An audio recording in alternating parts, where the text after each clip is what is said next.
ina Yesus, Maria, iterlipotoy pertunangan. Bahkan pada orang Israel pertunangan itu pula saya maaronia si mana paarong pernikahan. Latara ke kedatang busur dan makadono dan sidaronia re ewan ada sangwalu ami. Ina benar-benar saya serius menjalani hubungan ini.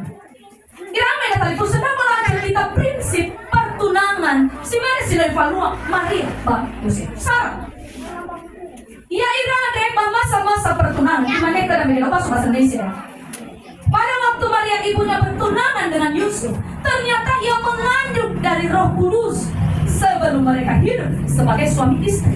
Jadi seolah-olah nia, kenapa mama omasi tidak wanita kenawanya, teba hidup sebagai suami istri. Nah, suami apa gina telan deh? Meno saya tunangan, kau ramadan, kau malam, tolahan, kau ramadan. Tapi tinggal pemandangan hidup sebagai suami istri. Kalian berdua masih dalam status tunangan. Bisa arti udah. Bersumanya cinta dulu.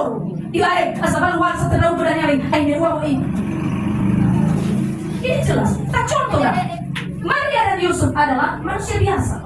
Tapi lihatlah mereka begitu menjaga diri, tidak hidup sebagai suami istri.